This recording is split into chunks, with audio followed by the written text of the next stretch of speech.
BICIC, Banque sahélo-saharienne pour l'investissement et le commerce, Xen Meo l'écran Meo Bibri Ferniente est la plus belle preuve d'amour. Ak Black Power Energy Drink di joxe cawarte ñoom ñett ñëpp nag ñoo àndandoo di leen may seen émission L'œil du tigre.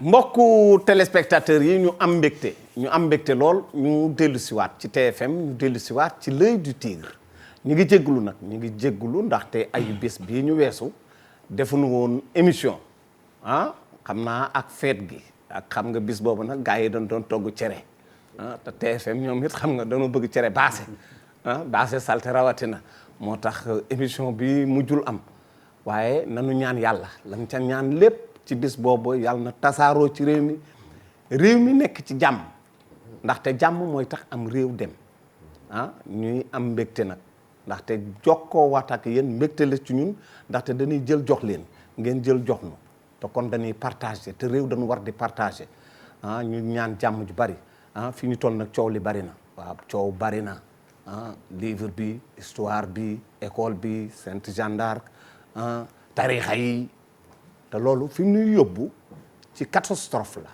bu dee ci yoon woowu la ñu nar a dem directement ci catastrophe la parce que dafa am lu fi mag ni moo ñoon ba ko fi juboo am waaso doo ko gis mais léegi liñ daawul gis yëpp dañ koy gis nanu moyandiku yoon woowu baaxul na mag ñi jóg wax nañuy wax jàmm di dox jàmm di juboo ay jullit bu nu nekkee dañuy juboo te diggante jullit ak chrétien juboo moo ci suñu cosaan loolu la fi mag ñi ba kon li fi mag ñi ba bu nu ko yàq buñ ko yàqee rek day yàq lu bari ci cohésion sociale te nation bi dana mus di ànd bokk ndey bokk baay mais teewul nag ñun ñu ñëw ci l'œil du tigre nga xam ne jàmm lañ leen yéene ñu war ci ñëw tey ñu war a waxtaane làmb tey li ñuy waxtaane mooy bëre tey li ñuy waxtaane mooy ku mën a bëre lan mooy bëre ñan ñoo mën a bëri lan mooy tax nit daan lan mooy tax nit daanu loolu la ñu bëgg a waxtaane tey ci l'œil du tigre moo tax ñu invité ay kàngam yi ñu invité bokk na ci Alioune John moo nekkoon directeur technique ñi nga xamante ni dañuy def lutte gréco-romaine tey jii mi ngi nekk ci Rock Énergie wala mi ngi nekk ci Modou Lo di ko taxaw bokk na ci Sensei buñ ko déggee Alioune Sarr mi ngi nekk ci 2STV dafa def émission boo xam ne arts martiaux la ay taekwondo loo soxla ma nga ca ñu invité tamit Babacar entraîneur la ci écurie bu Yoof moom tamit ñu war a waxtaan ak moom mais tey dañoo invité koo xamante ne ni bi mu bàyyee bëri léegi yàggul te nekk na champion dem na Jeux olympiques dem na Athènes dem na fu ne ci àdduna ngir Sénégal bu ndee xool chute yi gën a spectaculaire ci làmb mën nañ ni moom moo ko def pour ñu gis ñu daaneel nañ ko carrément bariwul daanu na nag waaye souvent dafa am nu muy perte làmb mu doon champion di waajal nag am lu mu génne les 1200 prises wala chute de Rock Mbalax tey moom la ñu invité war a waxtaan ak moom ci 1200 prises yi war a waxtaan ak moom ci làmb ak li mu fi gis tey bëgg nañoo waxtaane mbëru tey ak yu démb ñan ñoo dàq bëri ñan ñoo gën a nekk sportif lan moo waral tey ji làmb ji mel ni mu mel est-ce que entraîneurs yi yor mbër yi est-ce que mën nañoo bëri wala mën nañu wala mënuñu loolu lépp mbokk yi tey dinañ ko waxtaane ànd ceeg ñi nu ko baaxoo di àndal Alaaji Papa Dieng mi nga xamante ni dootuñu ko présenté ndaxte gis nañu saa wuñ ko joxee kaddu am na loo xam ne bu nu ko waxee ci làmb ñu ne sóorati ak kan le tigre de Fass le deuxième tigre de Fass muy Moustapha Gueye bu ñu dee wax xarañ ci làmb mën a bëri ci làmb yaakaar naa ne bu ñu ñëwee ci moom ci la ñuy yem souvent ma leen koy wax nag chaque fois ñu ne diw mën na bëri waaye yaa dàq mën a bëri Moustapha Gueye musuma koo dégg loolu moom musuma koo dégg ci mbër te nit du mën a bëri ba nu ne la yaa dàq bëri Moustapha Gueye donc am na lu mu def ci làmb loo xam ne dootul fayati mbokk yi tey noonu la ñu bëgg a waxtaan ak yéen di am mbégte nag di sunu accompagnant bi nga xamante ni Maodo Cissé moo nekk ci xarala gi yor lépp loo xam ne moo jëm ci li tax ngeen mën nu gis di gërëm it sunu producteur exécutif di Mbaye Fall mi nga xamante ni moom la ñu taamu muy liggéey bu professionnel ci li nga xamante ni moom la ñu def di gërëm nag sunu ay sponsor jàppale gën nu jàppale bisik jàppale gën nu jàppale ci liggéey ñu jàppale leen ci liggéey dinañ ñëw ci taxawaay ak liggéey bi nga xam ne moom la ñuy def ci Sénégal bokk na ci l'écran di meew boo xamante ni wax nañ leen ko meew bu am solo ci nit ak ferñeent yi ci nekk li mu war a mën a jëriñ doomu aadama dinañ ñëw ak sunu sponsor Black Power nag mi ngi nii bis bu jot ñu won leen ko boisson la boo xamante ne ni boo ko naanee cawarte lu ne mën na génn ci yow lépp loo xamante fekk na ko ci lu baaxul it da koy jindi ñooñu la ñu àndal di nuyu nag waa EMG rawatina école des métiers de l'automobile ñooñu sunu ay partenaires lañu bu soobee yàlla liggéey bu am solo bu sell la ñu bëgg a liggéey ak ñoom ndaxte lépp lu nit soxla ci wàllu oto boo fa demee ñu wan la ko dinañu liggéey tamit ak ñi nga xamante ne ni mooy Promobile puce la bu bees bu dugg ci réew mi ki ko fi dugal doomi réew mi la bokk ci réew mi puce boobu am xarala gu ci ne koo xamante ne ni li mu war a mën a jariñ képp kuy téléphone bari dinañ ñëwaat bu baax ci Promobile njariñam ak li mu nu mën a indil waaye daal mbokk yi loolu lañ leen nuyoo ñu daal di dugg nag ci làmb waxtaan ak ñi nga xamante ni ñoom lañ ko seqal maa ngi nuyu bu baax Alaaji Papa Dieng yaakaar naa ni bu ma la nuyoo dañuy daal di dugg dans le vif du sujet mooy làmb xale yi bëri yi ñuy bëri tey loola la ñu bëgg a waxtaane est-ce que xale yi mën nanoo bëri yow mi seetaan mag ñi démb. Bécaye ginnaaw bu ñu nuyoo téléspectateurs yi mën nañ bëri sax waaye mag ñi leen dàq bëri ndax Sénégal dafa nekk réew moo xam ne ci sport yëpp mag ñi lañ ci daan def xale yi defuñu ko bien que xale yi ñoo ëpp chance. ndax ñoo tombé ak maanaam xaalis bi.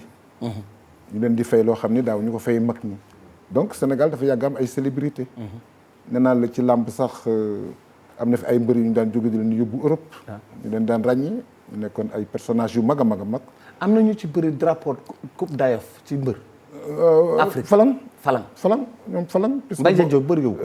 puisque boobu ci AOF la ñu nekk. boobu amuñu woon indépendance. boobu amaguñu AOF. donc mbër mu ñu dégg feneen rek dañ koy indi Dakar. ndax boobu Dakar moo doon centre bi surtout bëri dóor am na ay tubaab ak ñu bëri ay marque yoo xam ni bi ñu nekkee xale dañ fi daan bëree. donc amoon na ay champion de l'AOF lañ daan wax daaw ñu wax champion du Sénégal ak roi des arènes. dañ naan ku ci mel ni Bosco Sow champion de l'AOF ku ci mel ni Abdourahmane Ndiaye Falang champion de l'AOF ku ci mel ni Ousmane Ndir. bu Yoof ñooñu ay champion d'AOF lañ leen daan wax. parce que boobu Caaroy la dëkkoon. non Ousmane Ndir Yoof. Ousmane Ndir 13 Ndir moo dëkk Caaroy ak ñoom Bécaye 2. waaw ak Modou Dieng. ak ñoom Sine Mbaye Ndiaye. ñoo dëkkoon Caaroy. boobu nag Caaroy yi nag dañu amoon ay champion. ndax ñeent ñooñu mën a tudd leen ñoom ñëpp champion lañu. yaakaar naa ni dégg nañ ko moom jàpp na ni ñu jëkk ñi ñu dàqoon a bëre man jàpp naa ni pour man fekkewu ma ñooñu. ñu tey la xale yi dàq bëre mais loolu yëpp débat la nag. loolu nag la ñu bëgg a waxtaane tey jii mbokk yi fii ma nuyu Moustapha est-ce que xale yi dàq noo bëri mag ñi. déjà damay njëkk a wax rek déjà ci wax bu gàtt ne mag ñee dàq bëri xale yi. ci cosaan nag ak aada yëpp mag ñee gëppoon xale yi waaye xale yi nag dañu am chance su tombé xarala yu bees nouvelle technologie bi salle de musculation yi sophistiqué nga mën a xam ñaata ngay jar nga mën a waajal combat ci ñeenti weer tàmbalee ko le premier ci weer bi ba bu jour combat ba ñu tegal la ay bouton bësal la ay machine ba jour ji nga am loo xamante ne nga ñëw ses capacités. ci la dund bi gën a baax.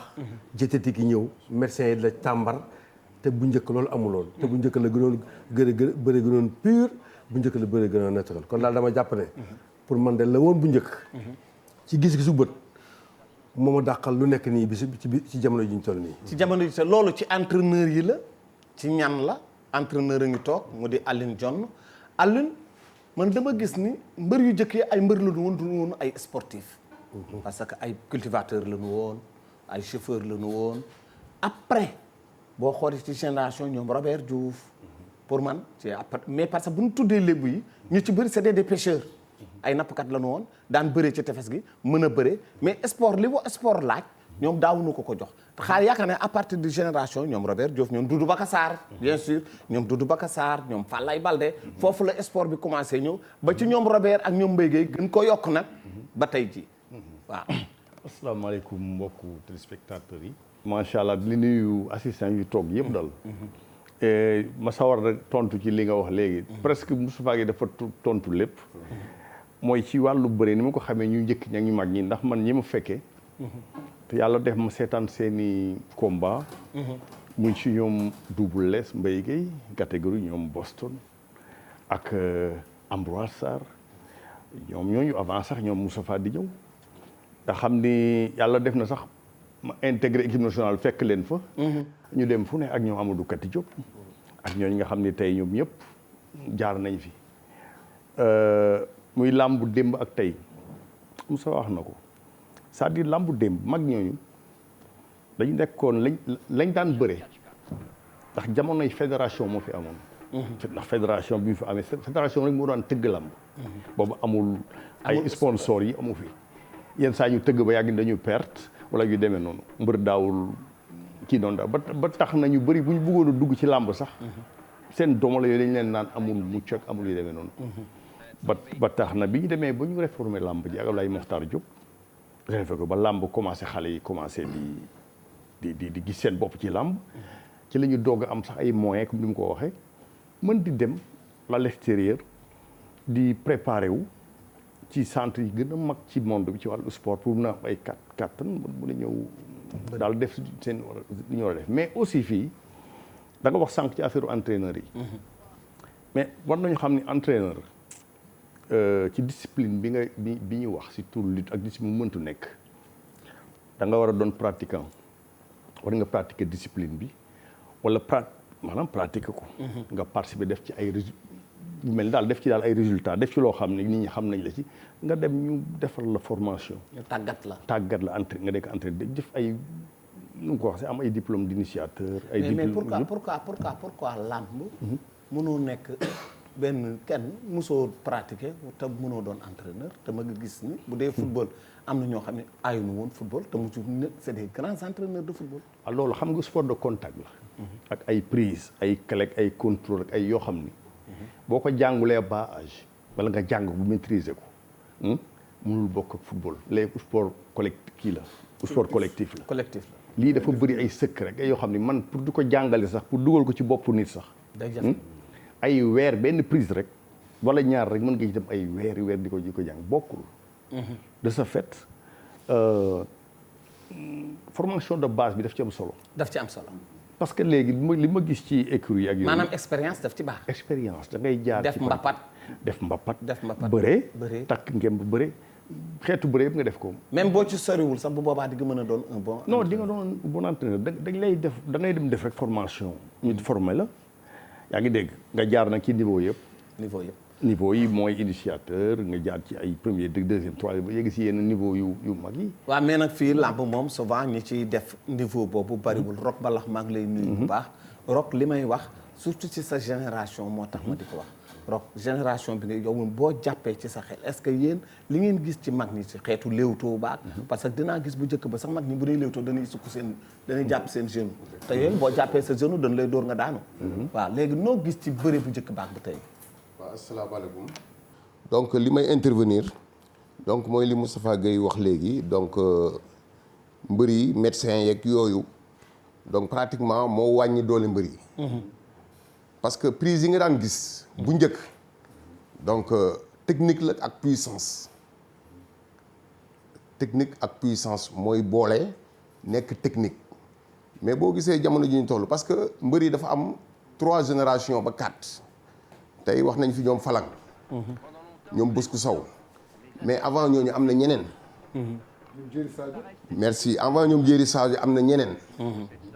comprendre nga donc ñooñu pratiquement ba léegi ñi ngi savourer si liñ fi bàyyi. mais gëstooguñu ba léegi ñooñu ñan la. exactement ku mel ni ay caxabal am na fu mu jógee. nooju am na fu mu jógee. caxabal da nga bëgg wax ni nit la. non caxabal turu mbër la. turu mbër la. turu mbër la. turu nit la. turu nit la ca baabal la tuddoon ca baabal. ca baabal. ca baabal ñu tuddee parce que noonu la daan daanee ni mu daan bëree di daanee noonu. moo tax ñu tuddee prise bi noonu. donc mooy génération boobu. donc c'est dans les 135 ans années wala c'est dans les 145 ans années. beneen siècle la woon. donc ay mbër yoo xamante ne ba ci xattar bi. xattar bi turu mbër la. donc am na mbër bu ñu doon wax Kambaay. Kambaay dala daan nooju ba pare na la nojji moo indi nooju bi. yooyu ay gëstu la yoo xamante ne. làmb dafa yaatu. ba ci général parce que boo seetloo si football. donc am na ñoom génération ñoom Thierno Youm. ñoom Bokandé. donc mu amaat yeneen génération yu romb avant ñoom El Hadj Diouf. donc génération boobu ñëw marqué. day am. gis nga ñooñu. donc ñi ñëwaat ba ci ay ñoom Falang ak ñoom Bosco yooyu. mu amaat beneen génération ba si ñoom Moustapha Gueye. ba ci ñoom Moustapha Gueye. donc ci la technique bi gën a commencé amélioré waat. donc booy seet surtout Moustapha Gueye daan. waaw wala Zallo daan ko. waaw donc da ngay gis ne y a beaucoup de changements sur la lutte. mais moment bi xaw na sooxe. xaw na sooxe. waaw xaw na sooxe ñu wax xam nga ñu wax réalité yi. xaw na sooxe mooy. booy mais bëri moo feeñatul wala. waaw bëri moo feeñatul. li tax bëri feeñatul parce que boo jëlee initiative doo daan mbër. takk na ko jonglé na ko. waaw takk na ko waaw. jàppante na ñaay ngemb kenn actionné wul. kenn actionné wul. parce que tamit lamb dina dëgër dina tëju. donc il faut nga oser maye. pour mën a daan sa adversaire. pour daan sa adversaire. waaw. loolu bokk sax dina ñëw ci 1200 prises yi. waaw parce non que si ni ngeen duggee rek laa ñëwee. waaw bien sûr. waaw mi nga ko waaw. parce que 1200 prises yi il faut ñu wax parce que prises yooyu yëpp dafa am solo xam nga man.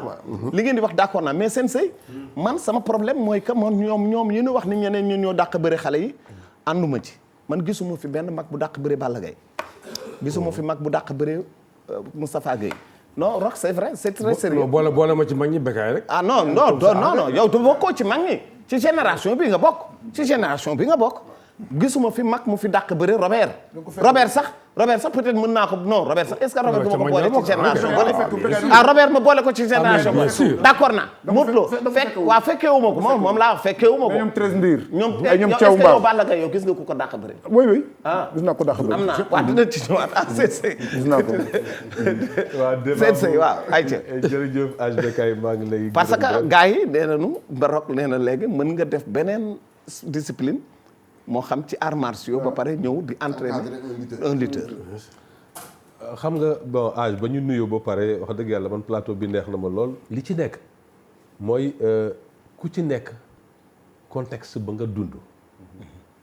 parce que bu fekkee ne lutte pure. parce que lamb bi ñuy def nii. dañu naan sport de chez nous d'accord ñun ñoo ko adapté def ko sport de chez nous mais tubaab moo ko fi indi âge. bëri bi. waaw bëri dóor bii. tubaab ba ko fi indi. waaw dégg naa professeur ci sa gëstu na nga seet loolu. waaw waa jooju moom moon Komasiko. Alaaji Papa Dieng xam na li may wax. cinéma Komasiko. cinéma Komasiko. waaw ak Sekma. waaw. waaw xamoon naa ko seetaan naa yooyu. premier combat yi mu organisé fii ci Sénégal. mu ngi ko organisé cinéma Alambara. fu mu nekk. cinéma Alambara. fu mu nekk. mooy centre Malick Sy. fi Malick Sy nekk. centre Malick Sy bi. centre Malick Sy. centre commercial bi. centre commercial bi. waaw foofu mu nekkoon cinéma Alambara.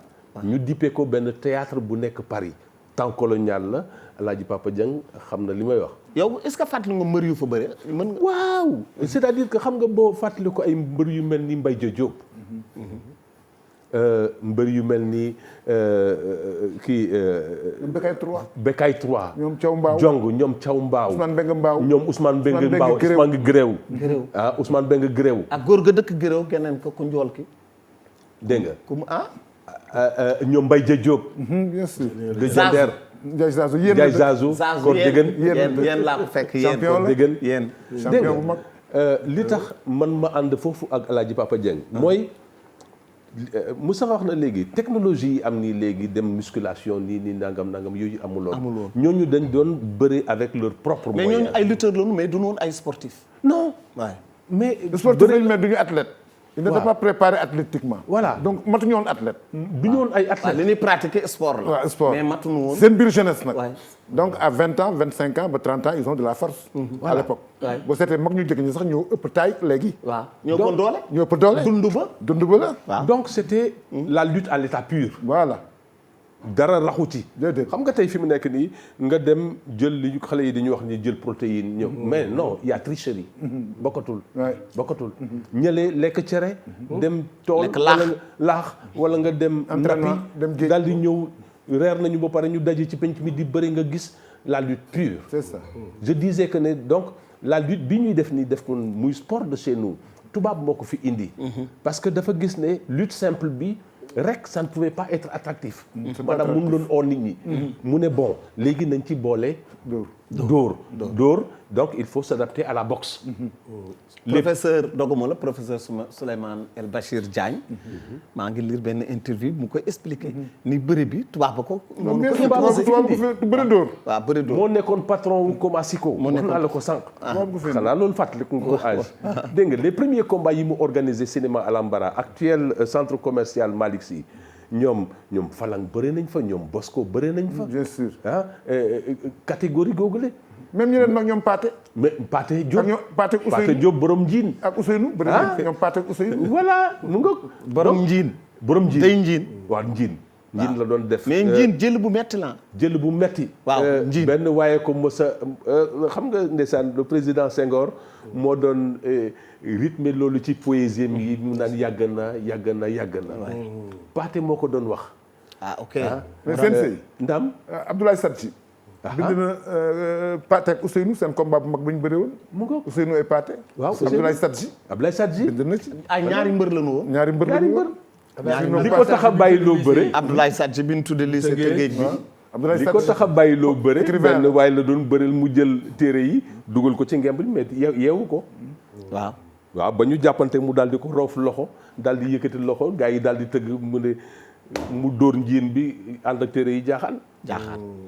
jërëjëf Sensei Babacar ñu ngi lay nuyu ñu fàttali Babacar mooy entraîneur Yoff ci la bokk ci entraîneur Yoff yi. tey yow tamit dégg nga waxtaan bi te yow xam naa ne yaa ngi xale yi. parce que souvent sax damay critiquer entraîneur lutte yi pour man jàngaluñu xale yi bëre yenn saa yi ma xool làmb am ñu ndengeñ yem fa. kenn du def dara loolu lan la. waaw gannaaw bi ñu sante yàlla julli si yonent bi ñi ngi gërëm suñu ñaari waajur di ñaanal sama baay bu góor yàlla na ko yàlla yërëm te yeex bi lamb ji actuellement nii bu njëkk ak bii ça veut dire que ñun suñu génération parce que man CNEPS laa génnee ñii ñoo génn ñun ñu dugg c'est que boo waxee comme ça actuellement nii booy ñëw nii ñoom Balla Gaye waaw ñoom sens la ñu am mais ñële licence la ñu amoon les anciens lutteurs ñee ay dañoo amoon licence mais génération bi sens la ñu am parce que dañoo ñëw fekk lépp les anciens lutteurs yi njëkk yi ñoom dañ naturellement lañ doon liggéey duñ jëluñu protéine jëluñu dara naturellement dañuy dem tool ba ay ngoon jot ci penc bi ñu organiser benn affaire ñu organiser mbapat bëre xam nga tubaab bi nga xam ni moo indi lutte moo ñëw moo fi njëkk a créé moom la Sensei di wax tubaab moo fi njëkk a créé loolu parce que dafa toog benn jour si niñ ma ko expliqué parce que moom da doon gérer affaire cinéma affaire yooyu benn jour bi gars yi ñu comme niñ ma ko expliqué histoire bi ñoom dañoo génn cinéma am ñaari ñoo xam ne dañoo seetaan benn film bëgg a toppatoo ñooñu mu gis ñoom ñaar ñu dalante affaire yooyu si la organiser un combat de lutte noonu la demee Comasiko mais boo xoolee segment ak Soko amul benn ñett la woon il y avait Comasiko. Sédek moo leen remplacé après Sédek moo leen il y avait remplacé Comasiko il y avait Segma. Soko amul Soko xaw ma leneen mais ñaar ñooñu daal laa ci gën a ñaar fàttale ko. moom nooy Epekos seetaan nga ko ak Pekos. Pekos tir ou meurt. mais El Hadj Bekay dafa am sànq fu Tafa waxee génération ñoom Tafa bëre boobu man tey ba léegi gisaguma ko ci booy voilà loolu laa bëgg ñu xam ko parce que tamit génération alaaji Papa Dieng seetaan nga génération yooyu parce mais que man génération ñu Moustapha Gueye Balla Beye Balla Beye 1 Aline Diouf bu ndafa bu Ndapa Sané man rox mbalax mii toog waaw bien sûr. génération mu dikk dafay am un surdoué. waaw mais dama bëgg mu ñëw ci mais El Hadj cinq xaar baaba tontul la ko waaw tontul. puisque Bécaye 3 Zazu Barabara Barabara professeur Barabara le professeur ak Cheikh Mbaba Cheikh Bamba ak Thiaw Mbaaw Thiaw Mbaaw. ak Serigne Mbaye Ndiaye ak Mbaye Diop Mbaye Diop Jandeer. nekkoon nañu lu mat 15 champions yoo xam ne chaque année dañuy bëri drapeau bi ku ko jël doo ko téye 3 mois avant ñoom Mbaye Guèye di egsi 13 bëri na ak Cheikh Mbaba bëri bu rëy bëri bay eggul ñu bëriwaat ko 13 daan ko chute yooyu mosuma ko gis bi 13 di jël drapeau bi ci Zazu ndax Zazu moo jël drapeau bi ci Barabara daf ko dóor mu daanu mais 13 bi muy jël drapeau bi keroog ci Zazu dañu bëri keroog mosuma ko gis ci làmb. seetaan nga xale yi mais gisagoo loolu. non mosul am.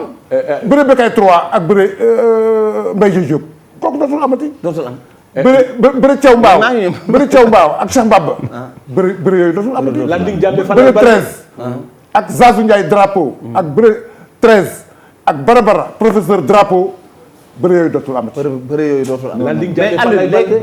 Landing Diamé fa lay balde. waaw voilà dégg naa Landing Diamé fa lay balde. mais boobu sax c'est après parce que ñii ñoo leen jiitu.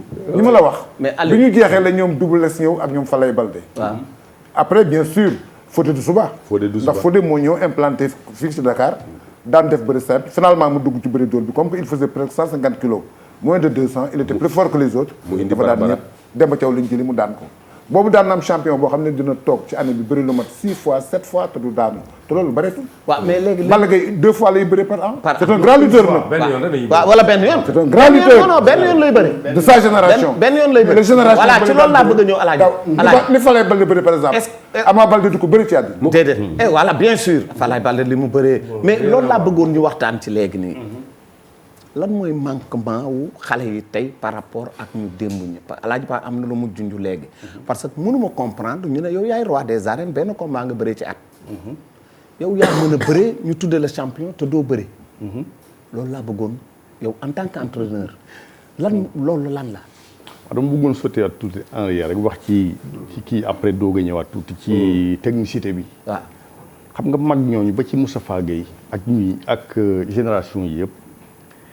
dañ doon def 3 formes de lutte yoo xam lutte traditionnelle la lutte gréco-romaine ak lutte avec frappe parce que Double Less ak Ambroise chaque jour que j'ai fait ñoo doon ne ci tapis yi di entraîner chaque jour dem doon de écurie te bu ñu amee combat dem ngemb ji dem régler daan ñibbisi Moustapha Gueye yegg na daawuñu contact lu bari lutte naa ci écurie yi xale yoo xam ni tey tam ba may fàttaliku bu njëkk ñu dañ daan entraîner tapis yi ngoon ba pare guddi ñu takk ngemb ne ci mbappat yi boobu bësët moom du ma weddi ndax ñoo ko bëree noonu nañu ba def na ñu ne xale yi ma fekk ñu fekk ci mbappat loolu moo amoon amatul mais mbappat amatul surtout mbappat am si xale daan génn di jàng mbappat te boo xoolee lu tax ñu ne soo gisee lu tax ñu ne ñoom Modou Lo Balla Gaye ñi dañu am chance fa ñu dëkk la fa ñu dëkk la booy seet mbappat ci ñoom la arrêté mbappat ci ñoom ñoo ko mujjee bëree fii après daal moom ay non am indiscipline bu am ci affaire bi. boo arrêté mbappat yi ko xeex fa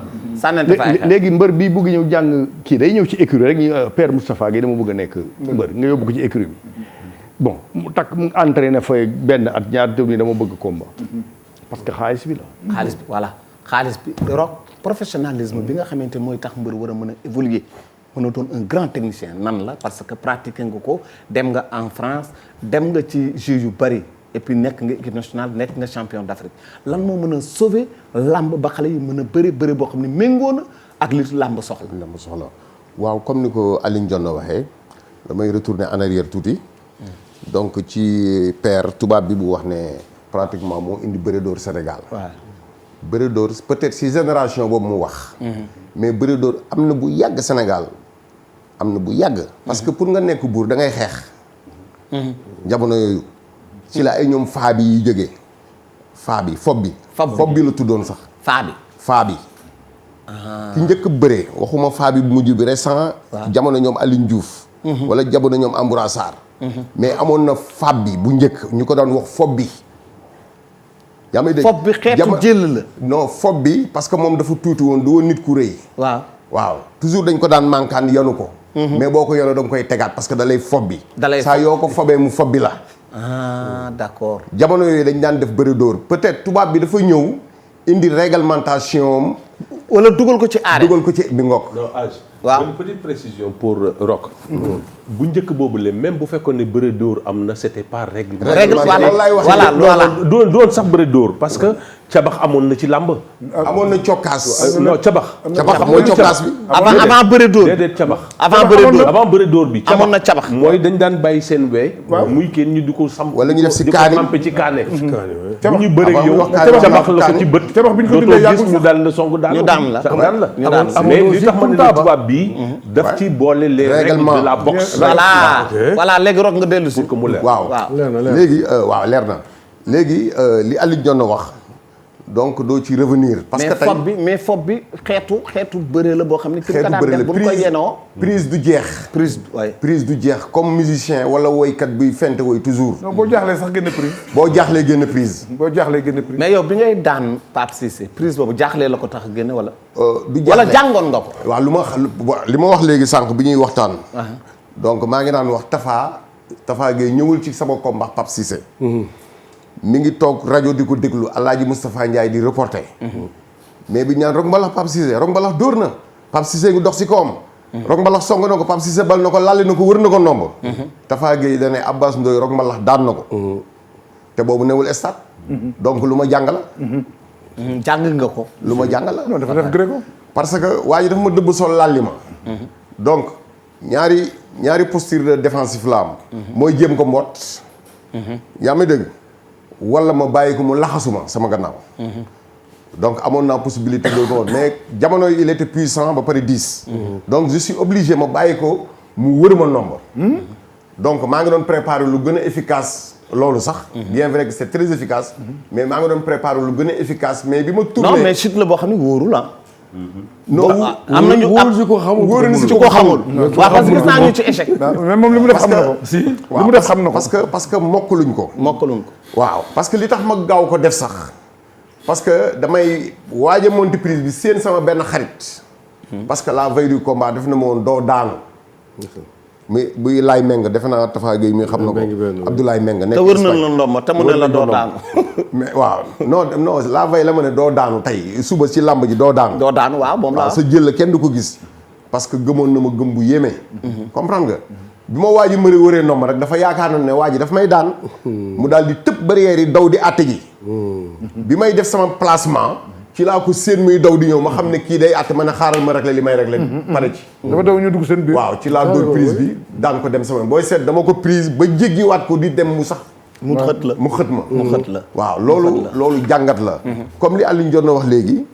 donc ñun dañ doon boole 3 formes de lutte. lutte olympique. lutte traditionnelle africaine même. ak lutte sénégalaise. la lutte sénégalaise mooy la lutte avec frappe. waaw mais Rock dinaa ñëwaat léegi Tafa. mu mel ni kon bu ma déggee ni nu raisonné mu mel ni xale yi xaalis leen dugal ci làmb ji waaye du amour. waaw non Bécaye.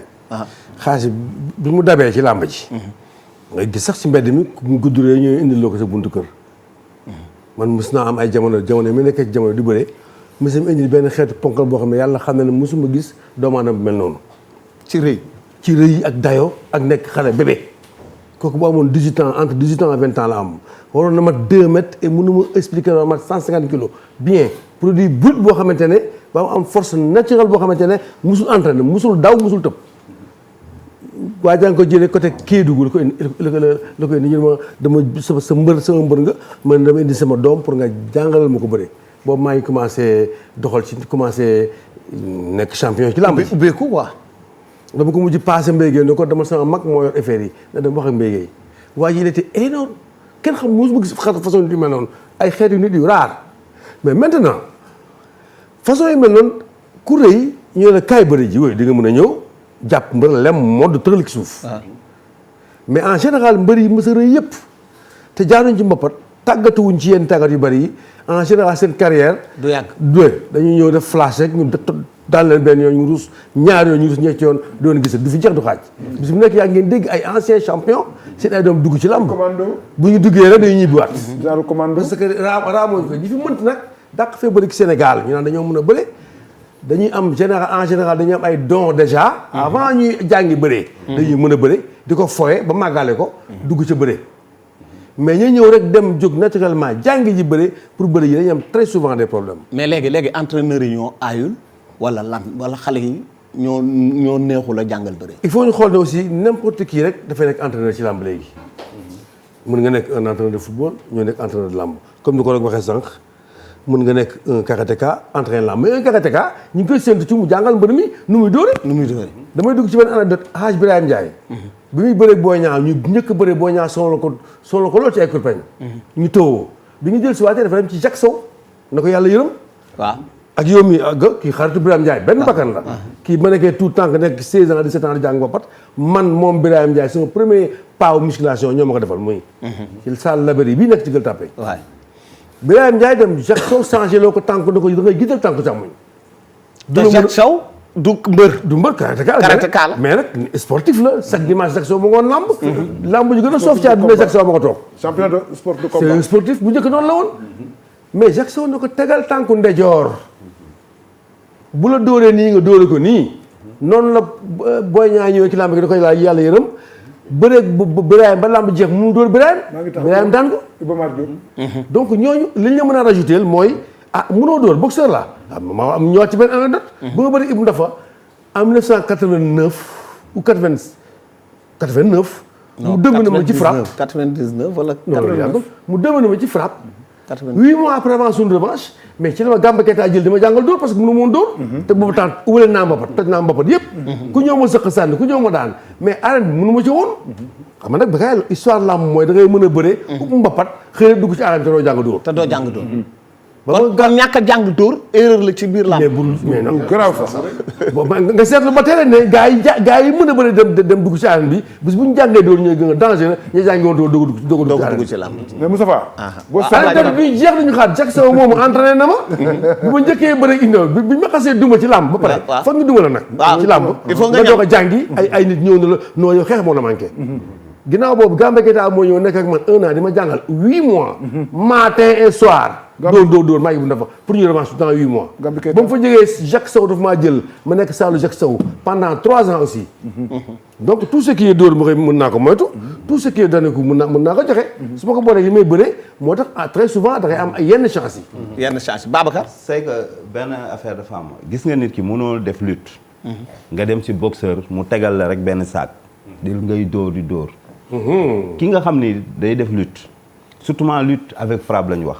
da ngay seeti un karatéka boo xamante ni wala nga seeti kuy def kick parce que kickboxing boo xoolee da ngay bouger da ngay jàpp da ngay dóor ci suuf xam nga boo jógee foofu nga préparer sa bopp mais damay gis ñoo xamante ni dañuy dem seeti ay boxeur booy am problème yëpp ci làmb ñu leen di dóor ñu taxaw fi ñu taxaw du ñu fayu du ñu am remise du ñu am dara boo xoolee ñoom ñëpp boxeur dañuy seeti boxeur mais da ngay seeti koo xamante ni ku maître Sarr tey boo ñëwee nga ni dama am combat te affaire professionnelle bi ñuy wax man laa gisatul ci lutteurs yi lutteurs yi léegi nii koo ci wax rek mu ni moom professionnel la parce que voyagé na dem na yow imaginez coach bi nga xam ni ku mel ni sama exemple laay jox parce que ñun seneb si lañ génnee ñii dañoo génn ñun ñu dugg ba pare man 37e promo la à la GIGN élève GIGN 37e promo samay promotionnaire yi may seetaan xam ne la ñuy wax garde rapproché laa nekkoon yàlla def ma am fa ay tolof ñu rétrogradé ma delloowaat ma ASFA man ma gedd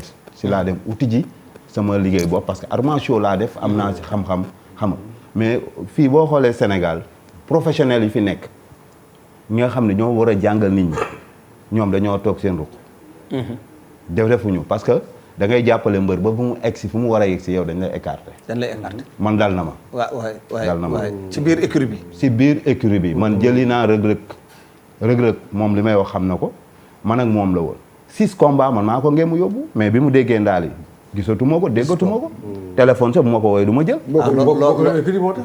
waaw bokk na écurie. non boobu mi ngi adhéré si man boobu mi ngi nekk Yoff après la dem. jaar na Yoff waaw. rëg-rëg premier coach bi ko njëkk a yore.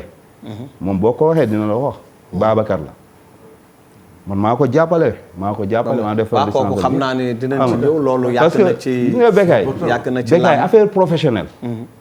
lutte da ngay dégg nit voyagé naa ñëw professionnel la non affaire professionnelle avant combat la après pendant waaw dinañ ñëwaat léegi. Sensei lan la judo bokk ak làmb parce que chute bu ma def souvent dama daan xulóog moom. damay ñëw ñu daan man ko waaye li mbot la waaye mu tuddeel ma ko neneen tudde ko turu chinois boobu ay Kishimoto ay Masata ay xaray ak lu ne mu wax ma ko ma ne ko Sensei lii làmb la kii da koo bot kii da ko mu ne ma non nangam lu làmb bokk ak judo. balaa maa ñëw nag ci les 1200 prises de rock mbala. bëri na loolu waaw mais âge kontaan naa trop ci question bii tey loolu ba moom mosaan wax lu mel noonu déjà damay dellu si ci bala ngay dugg ci 1200 prises benn wala ñaari anecdote yu ndaw Tafa mii yàgg na bëre am victoire ñëw temps boobu maa ngi yore magasin article de sport bu ñëwee grand loo wax magu jàmbur loo wax ma ne ko daan nga mais teguwul ci yoon waaw léeg-léeg mu daan ma ne ko daan nga tegu na ci yoon parce que nit ki il faut mu jàng de ses victoires il faut mu jàng de ses erreurs di nga daan mais non bëriwul daan te teguwul ci yoon bien sûr waaw danañ la daan boo xam ne bi teguwul ci yoon donc loolu yëpp combattant bi daf ko war di sóoraale Rock Mbalax mi encore une benn anecdote ci moom ñoom dama leen doon boole gannaaw cour suprême bu Birahim Ndiaye doon préparer combat ne leen ku ci daan Birahim ma jox la am 20 000 wala 30 000 francs ñu rey seen bopp ñu rey seen bopp booba ñuy julli gee kenn du ci ñoom du ci mën a daan Birahim waaw bu ñu paree ma yëkkati 30 000 francs yi ne séddu leen ko ngeen waay donc yàgg naa topp làmb troisième anecdote kii nekk na fii un champion ñëpp reconnaître ko ici à Dakar d'Afrique champion d'Afrique ma dugal ko ci oto yóbbu ko suma village Mbapat ñu daan ko Rock Mbalax ku ko gën a saf benn gos bu ndaw moo ko daan te dafa daan ñëpp éliminatoire dóor kaw ba yegg si final bëri dóor la ah non suñu kër suñu dëkk bëri dóor la ah bon oui ñëpp la dóor ñu daanu mu yegg si en final ak benn boy bu dëkk Gandiaye benn boy bu ñu wax Issa Gourel donc fàtte yaa ngi dégg bañ ne peut boy bi Rock di ko jéem a cadré ba mu ne bëx rek mu jaar ci pokotaan bi wër ko sànni ci biir nit mu jóg téye gémmiñ bi xaru ne léegi dama bëgg ñu bëriwaat mu fay la xaalis ma ne ko boy bi ñibbi na donc loolu yëpp c'est pour dire que pour revenir encore ci El Hadj Papa Diagne li mu doon wax xam nga la lutte pure nga xam ne nekkul loo fortaatu fii fortaatu fële am na ñu ko mën génération bu nekk nag toujours encore pour revenir à la première question il y a des surdoués il en faisait partie c'était un surdoué Moustapha léegi li ci topp mooy judo ak bëre li nga doon wax ni léegi boo demee tey lamb la ñuy wax ci wolof waaw est-ce que joolaa lamb lay wax je sais pas déedéet mbot bi ngay wax ci olof am na neneen nu ko joolaa am na neneen nu mu ko tuddee galgal bi ngay wax ci olof séeréer am na nu ko séeréer bi tuddee am na nu ko pël bi tuddee ak tukulóor bi kon loolu mooy différence bon man li tax mbot boo musaan kii mbot Ushimata Moustapha mooy bi ngay xar tànk bi mu jaar ci biir mbot la waaw mais c'est une appellation japonaise la noonu la ko japonais yi di tuddee ça ne veut pas dire que ne li ñu def fii ci làmb ji moo li ñu def ci judo bi moom la làmb ji def mais niroo noonu niroo lañ mais lii dafa sol bu bële solul bu dafa sol yëre rek dafa am chute yu niroo yu niroo chute yi dañu niroo mais règlement yi du bokk parce que judo mën nga combattre debout mën nga combattre au sol am na fi benn mbër boo xam ne du ma tudd turam l'actuel directeur de la haute compétition nekk ministère des sports Souleymane Diop waaw Souleymane il est 5e dan judo Souleymane waaw li may ànd ak moom yi xaw ma loolu il est 5e dan judo Souleymane ndekete yow bu ma la xawoon a laal il est arbitre mondial c'est un excellent judoka mais tournoi yëpp moo koy arbitrer moo koy diriger excellent judoka bien sûr Souleymane excellent judoka am na benn mbër boo xam ne bu siiw un champion bu ñëpp reconnaître nekk na Souleymane di entraîner dafa mujj sumi kimono bi jox ko Souleymane ne ko damay bañ jëli yi topp ma ci làmb ji. damay bañ jëli yi topp ma ci làmb ji. donc bii dañu sol yére bale solu ñu yére. am ay prise yoo xam ne da ngay li ñuy wax kumikata da ngay téye ci kimono porter mouvement. mais bale mën nga roof loxo. et puis xar jëppeen gis naa ko ci judo. bi da ngay takk gàllaaj lee doo takk gàllaaj. jeex na. ak yenu. voilà yenu na ci. bon mbokk yi kon ba tey yéen a ngi ci l'œil du tigre ñu war a waxtaane nag làmb tey dañuy waxtaan làmb ak ni mu mel mais dañuy ñëw ci benn wàll boo xamante ne nii sunu mbokk sunu xarit di Rock Mbalax dafa am lu mu génne mu tudde ko les 1200 prises de Rock Mbalax ma ne ko naka la 1200 prises di amee est-ce que Rock Mbalax prise yi muy wax prise yu bees la wala prise la yoo xam ne da daan am ci làmb mu ñëw bëgg koo jël war koo moomalee boppam looloo tax tey bokk na ci li tax ñu invité ko Rock pourquoi 1200 prises. waaw Bécaye question boobu dama si sawar a tontu parce que loolu rek laa bëgg ku may laaj ci wàllu bëre. parce que moom laa xam moom laa tarbiyu. waaw parce que tey boo gisee Tafa Gueye ñeme ma teg fii. moom bu ko neexee sax mën na noppi. waaw parce que am na élève mu toog fii. parce que si ay loxoom laa jaar. ay Birame Ndiaye Alioune John. donc mais yow Tafa ku dàq bëre. mais kii mooy maa ngi moom histoire la de attention maa ngi moom histoire bu mag la. boobu am na nga laaj. alaaji ñaar ñi ko dàq. am na fu ñu jaar de ba tax nit yi.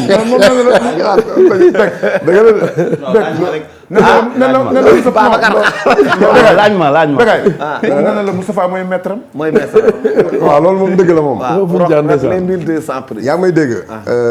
gis nga dafa am Sénégal comme li père wax galgal am na ni ñu koy waxee. nooju am na ni ñu koy waxee si tukulóor wala. pulaar wala yu demee noonu. mais dama gis Sénégal en grosso modo depuis que le Sénégal est Sénégal. ci la lutte on n'a que 13 prises. muy yan. ñu ngi koy wax fii sànq ba léegi.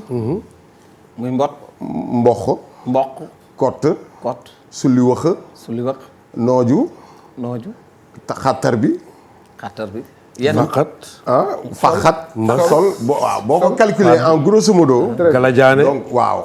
ci la ñuy yem. xar jëppeen. mais boo demee jëppeen, waaw. xar jëppeen. boo demee si dans les pays de l'Est.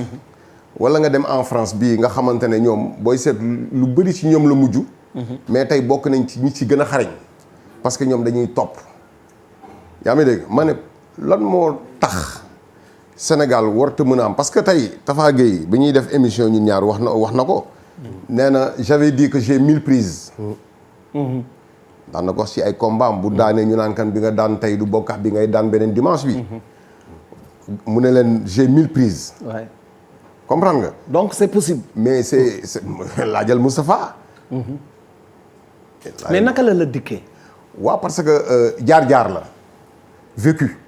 j'ai vécu dama jaar ci dëkk yu bari. commencé ko par le Sénégal. jóge fa dem Côte d'Ivoire. jóge Côte d'Ivoire dem Maroc. jóge Maroc daal di dem INSEP de Paris.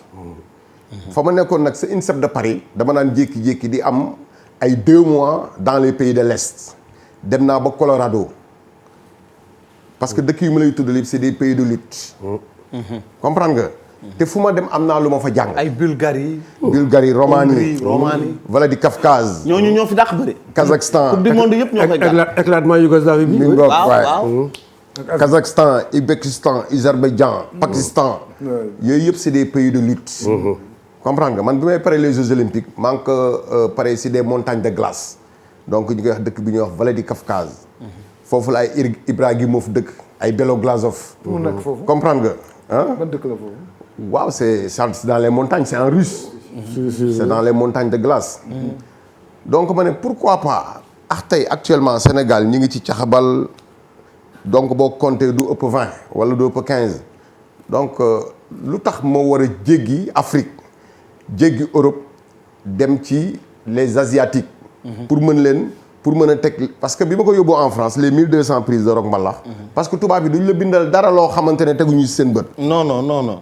j'ai vu une lettre même bu président bu fédération de lutte associé mu di monsieur Alain Bertolon. Ouais. Alain Berthelot, président de la Fédération française de lutte et discipline associée.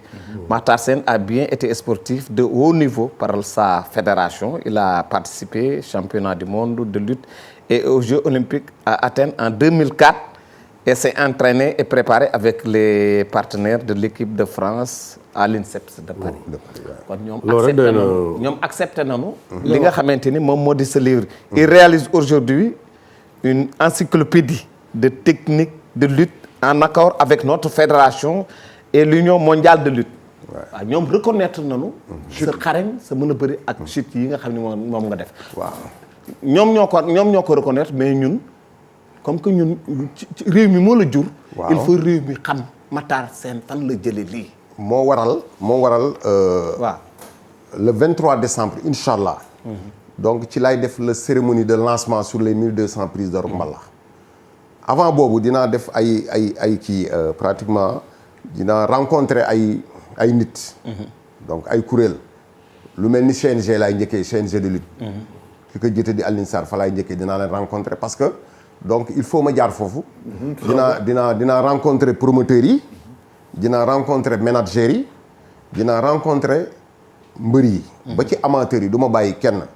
les 1200 prises de rock mbalax amul dara lu muy bàyyi dinaa fëgg buntu yu bari parce que lu mësul am la. te doomu sénégalais moo ko def. doomu sénégalais fierté la parce que bu ko Sénégal nangu woon tey Europe nanguwuñ ko wala Asie nanguwuñ ko. bu boobaa sax mën na am benn blocage. d'ailleurs maa ngi waajal nii pour ànd ak sama équipe parce que am naa sparring partenaire boo xamante ne donc sama sparring partenaire en lutte olympique ki ci tegu muy sama sparring partenaire en lutte traditionnelle donc ñi ngi waaj a dem Paris pour continuer suñu tournage. waaw parce que c'est déjà monté naa ko ba pare mais tournage yi ak montage yi ñoo des. pour prise yaakaar naa ne am na ci prise yoo xam ne téléspectateur yaa ngi koy séen noonu maa war di leen ko won mu doon ay prise yoo xamante ne ni lutte mbër mën na ko def mais est-ce que prise la yoo xamante ne ni John prise yi rock mbalax indi est-ce que lamb ak ni mu bindoog melokaanu lamb est-ce que yomb na nga daan ci ay nit Aliou. am na ci prise yoo xam ne ci lutte gréco-romaine bi ak lutte olympique comme li muy def mooy suñu règlement. waaw problème règlement yi la. mooy ku sa bopp njëkk a laal suuf. waaw ku sa hanche njëkk a laal suuf toog te fële. am na prise yoo xam ne da nga koy amorcer teg hanche mu dem. pour mu daan. te day daan te day valide dañ koy valider. dañ koy valider parce que foofu bokk la suñu làmb fii boo gis naa fii dama ciy dugg noonu rek entre parenthèses. gis naa fi mbër yoo xam ne dañ leen a tëgg mbot ba ñu naaw. ba wëlbatiku jaaxaan ñu yëkkati seen loxo ma gis fi ñu yenn mbër ba ci kaw. daan ko ba mu jaaxaan jaaxaan ñu yëkkati loxo. ñu yëkkati loxo. waaw ndax mais bu fekkee waaj a bokkaale. voilà mais boobu bu fekkee lutte olympique la. lutte gréco-romaine day fay. day fekk ki ñuy amorcer prise bi au moins su def benn clé bu contrer il faut mu def benn technique moom mi ñuy mboot bu fekkoon dafa def benn contre. wala benn dara luy waral waa ji cuissam laal. contre-prise jox ko victoire. mais moo tax ma ne am na ci prise yoo xam ne valable na parce que gis naa boo yi koy réussir ci lamb ji lu mel ne ay enfourchement. waaw ak yeneen prise yoo xam ne am na yoo xam ne boo ko defee da ngay am na ci benn bu Moustapha Gueye def fi jël bi. mooy le jeune bawol la. yaakaar naa ne def nañ ko fi bu yàgg. Wuli 2 ak gis naa ko genre xar jëppen la. oui moom commissaire commandant xam nga. waaw mu daan fi jël bu rëy. ambulance. moom ak ambulance la mu daan fi jël bu rëy boo xamante ne ni yaakaar naa ne boo ko seetaanee. di lamb pur moo nekk na mais dinañ ci ñëwaat léegi mbokku téléspectateur dañuy xool publicité suñu partenaires yi. ñu ñëw ci ñoom doo ko dellu si waat nag ci waxtaan bi ñu waxtaan bu baax ci lépp lu ñeel wàllu lamb ci TFM l'Oeil du Tigre.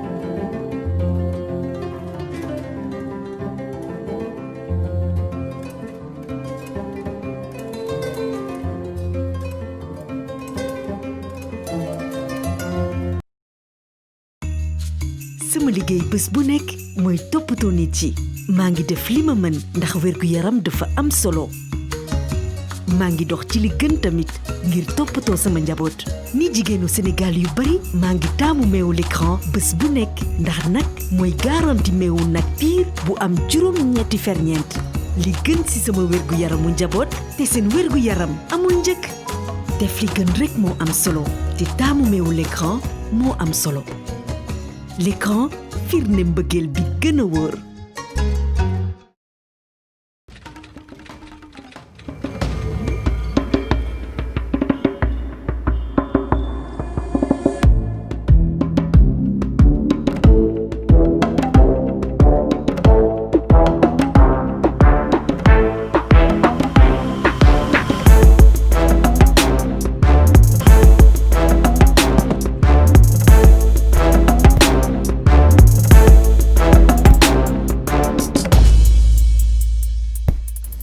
Black Power, puissance et énergie.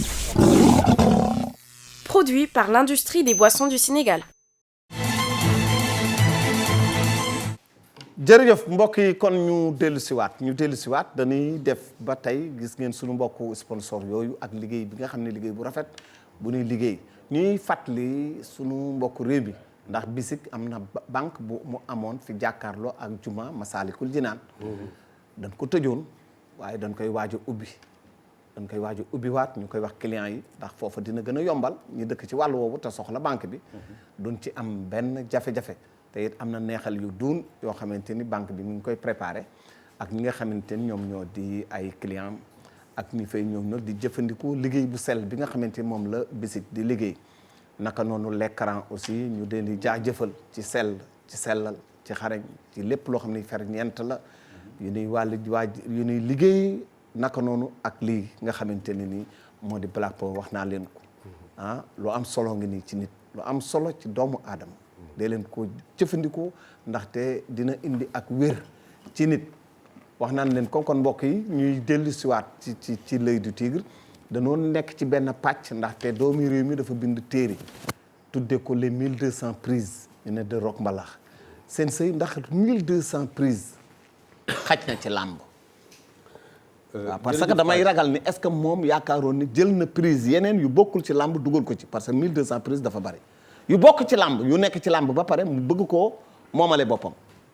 waaw tout à fait xam nga man bu njëkk loolu laa comprendre woon mais bi ma ñëwee ci dégg ci ni mu waxee fi mu def périple bi mu def dëkk yi mu dem seeti la ñu fay def seen façon bëree mu am lu ma ci jàng booleeg li mu jëlee fii ci nga xam ne bii mooy réew par exemple technique bi c'est un kata gourma ça.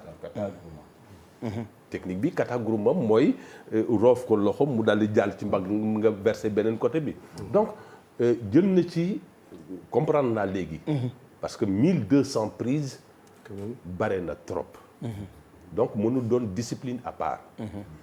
mais bu waxee ne dem na ci réew bi dem na ci réew bële dem na ci réew bële lépp lu ñu fay def mu dem gëstu ji booleeg li nga xam ne bii ak li mu bàyyi fii nga xam ne bii loolu la ñuy bëri fii Sénégal mën nañu comprendre aisément 1200 prises yooyu la mais bu fekkoon ne 1200 prises yoo xam ne yu mu créé moom personnellement de A à Z à partir de numéro 1 ba numéro 1200 loolu dana compliqué mais dem na jël li nga xam ne bii loolu la ñuy def fu nekk mu daal di ko boole je crois loolu laa comprendre voilà loolu laa comprendre mais comment ça loolu lu ñu ko mën a expliquer sax mooy xeet bu nekk am na xeet façon bëree waayam même fii Sénégal joolaa yi ni ñuy bëree séeréer yi ni ñuy bëree saraxule yi ni ñuy bëree olof yi ni ñuy bëree ainsi de suite tukulóor ni ñuy bëree kenn bokk ci sa morom boo duggee Saalum bi léegi rek Saalum gi rek Kaolack boo passé ci garage ba rek foo ci dugg rek kuy bëri da ngay jàpp doo ko bëri da ngay jàpp ba pare waaw ku ne dee téye runkum téye ku ne téye prip ñu wëndeelante muy bëri roof nga dugg Gambie ñu naan la pour ñu am démocratie ak transparence ñu ne ñaari mbër bu ñu dee bëri kii di joolaa kii di séeréer dañuy def benn roof ak benn léewtoo pour partager leen donc gis na kon bëri yi bokkuñu joolaa seen bëri mën naa ci lim ay quelque mu nga ci lim busulu moom seen bëri bi gën a siiw moo gën a siiw joolaa bu ñu waxee ñu ne busulu ak lippi waaw yaa tur bu ne lañ ko tur rek mais sànq ñi ngi expliqué sànq ci li ñu naan Ushumata mais Ushumata turu jàmbur la turu nit la Moustapha Gueye defoon benn prise bu musul am Sénégal. Fodé daf daan busul. daal di koy jël tudd ko Bécaye Mbaye de prise Bécaye Mbaye la. mais yow mos ngaa daan benn mbër. ñëw ñëw conférence de presse tudde commencé. waaw mooy sama combat bi paase ak sama rakk ji. Khadim Ndiaye. non Lac de Guiers 2 Khadim Ndiaye. Khadim Ndiaye Khadim Ndiaye d'accord Khadim voilà Ndiaye, Khadim exactement. Ndiaye. parce que yooyu dafa ne ay prises yoo xam dafay rare. jàpp nit xëcc ko def rotation bàyyi ko dans le vide yooyu c'est des prises yoo xamante ne toujours ci lutte gréco-romaine. mais loolu lan la lutte gréco-romaine. mais gréco-romaine la bien sûr gréco-romaine li ñu koy defal mooy les déséquilibres les déplacements xam nga c'est rare nga gis gars yi daanaan même moo ni ñu wax sànq rek ñaari mbër yu jàppante ku ne sëq sa gañ moroom takk na ko ceinture na ko mod na ko daan na ko dina ko daan certainement parce que moo ko bu doole war jekku na ko mais amul benn rafetaay bu ca ne bu jekk bu tax amul prise technique mais bu fekkee am na déplacement recul un pas en arrière déséquilibre ko jaar ci pokataan yi wër ko ndomba mais façon bëre yooyu tapis moo la ko mun la def loolu da nga koy ñemee parce que tapis da ngay ramper boo gisee xale yi ñuy tooñ ci dooj ak mën a bëre yëpp ba ñi ci bokk li gréco-romaine ñoo ci gën a dooj ñoo ci gën a waane bëre ñoo ci gën a rafet ay chute kon am brassard jëlim daan daan enfourchement carrément bëtt pokataan def clé ñu koy way la clé Double Less bu demee ba changé bu du wet avant mu def lutte olympique bëre bi dafa limité woon bëre doolu daan bëre jàpp ngeen ba xëcc ba taf sa dënn kott la wéeru la nga daanu waaw boobu la mënoon jàpp la waa lees boobu rek la windeel la bëre joolaa la doon bëre parce que bëre ruuf la xamoon du bees ku mos a jàppanteel rek day ruuf la koy parce que mooy sud ba dañuy jàppante doogu bëre mais bu mu duggee ci olympique bi si ngeen ni bëre tubaabu joor waaw mooy li ñu wax la clé danañ ko am na moment ñu wooy benn sud bu ñu wooyee la clé dañ lay jàpp taf la séeré la changement sel doon na ko bëree dugal sa loxo tànk fii tourné ak yow nga daanu sans nga après nga taxaw naan nu ma daanoo yëpp ci olympique lañ koy jëlee bii bay la dagee deux mais ci olympique laa ko jëlee Khadim Ndiaye olympique laa ko jëlee même baabooy bi ma laalee di ma xar ngépp di ma plaqué mu war ko ginnaaw hanché mais yooyu ci olympique loolu bëre la bëri la mais lutte pure la sa yaram parce que loolu mbot la waaw d'accord mbot la mais mbot ba léegi mbot ma àndul ak tànk mbot àndul ak comme li seen wax sànq nag comme Oussimata non da ngay coup de rein nga def ànd ak moom àndul na ko bàyyi mu dem mais jàppoo fenn da ko accompagné da ko accompagné non Bécaye du mu ko daanee xam nga fa accompagné lu ko daanee fi ma toog la ñëw tëb ni ma grand man ko amul lu ma sama loxo laalu ko c'est-à-dire nit ki nag bi da nga def action boo xamante ne dañ lay yokkal sa action nga daal ki nga laal li jël tout ce poids du corps teg ko ci tànk bi di ko pousse moo tax xale yi def plaquage jamono man kenn du ma naan ci ay plaqué soo ma laaj di nga plaqué moom soo loxo bi nga plaqué boobu loxo laa utilisé parce que boobu mooy tax nga daanu waaw boobu xëcc doo nga boo ko defee ak rotation mu daanu mooy appui bi bis bi na gars yi daanu ci ñuy waane ba waane dañ ci boole mboot mais loxo bay tafe yi di yóotu ji di liggéey boobu loxo soo ko tiiree rek tout seul moom ma dem daanu ji loolu ñoo jël yi nga xamante ne damay gis plaqué ñu daan ci ay grand champion gis nga bëri bi muy wax ni contre Baboy waaw maa ngi toog ak ndem si yàlla Vieux Diène ñu toog supporter Fass xam si yal na ko yàlla yërëm jéggal ko ku supporteru Fass la ñu ñëw ci làmb ji dafa ñëw ci centre bi wax naa la ko Diourbel def 5 pas ah gis nga ko def 5 pas en avant 5 pas en arrière ak 5 pas sur les côtés dëgg la de 5 marche pas arrière 5 pas 5 pas la def dellu siwaat de Fass mu defaat encore 5 pas compté naa ko 5 pas de tous les côtés ma ne Vieux Diène mu ne ma ne ko jël baa ngi amee fii mu ne ma ne ko je connais Tafa intelligence en mouvement dana ko cokkaas waa ji daw ñëw fayu si il va lui laisser le champ libre noonu la dafa ñëw song ko dafa for loxo bi rek won ko gannaaw waaw Alaaji Papa Dieng ci les 1200 prises de Rock Mbalax je crois que lamb ji war nañ ci am loolu ci bénéficier wu surtout les lutteurs yi nga xamante ni c'est la jeune génération xam nga seen dafa wax lu am solo parce que Rock nee na il a fait presque le tour du monde des pays qui pratiquent la lutte te dëkk yooyu yëpp presque lutte la ñuy def mais sans frappe donc moom li mu gisul fii bi mu demee di def conquête boobu ci la gisee loolu yëpp mu boole ko ci biir agenda bi loolu moo indi 1200 prises yi su fekkoon Sénégal rek lay am li fi xew rek lay gis mais c'est rendu compte que am na yeneen forme de lutte yu am ndax mbër yi dañuy bëre ci côté boobu sans frappe te bëre dafa am succès ci la ñuy amee ay avantages yu bëri gis nga Niger na fa bëre mel donc moom bi mu demee dafa jël li nga xam ne daf ko jàng ci forme de lutte parce que il a fait beaucoup de lutte. def na gréco def na dégg nga li ma la wax lutte simple lutte avec frappe yooyu yëpp bu ko dajalee dem ci yeneen dëkk yooyu jël fa maanaam ay forme de lutte dafay bari. donc 1200 yi du rek loo xam ne Sénégal la c'est universel. c'est universel. il a rassemblé presque beaucoup de choses. pour en faire un document. un document yaakaar naa ne Alioune livre bi war na noo jëriñ de. waaw war nañoo jëriñ mais damay dellu soit tout après mooy ci 1200 prises yi mooy li ñuy wax ci diversité ci prises yi. parce que damay wax ni à tout moment ci époque bu mës a ne nekk ci àdduna bi peuple bu ne am nga sa lutte traditionnelle. parce que man miy wax ni Italie laa nekk yor fa club de lutte bu Bergamo yor naa bu Cagliari dem 1 an Autriche yor fa club bu ñuy wax Wolfsburg club doo ko dellu si Italie am na ci sud ba dëkk bu ñuy wax Villa Grande da ngay dem ba Cagliari dafa 200 kilomètres ci ay montagnes chaque année dafa am seen lutte traditionnelle bu ñuy wax Strumpa la tudd.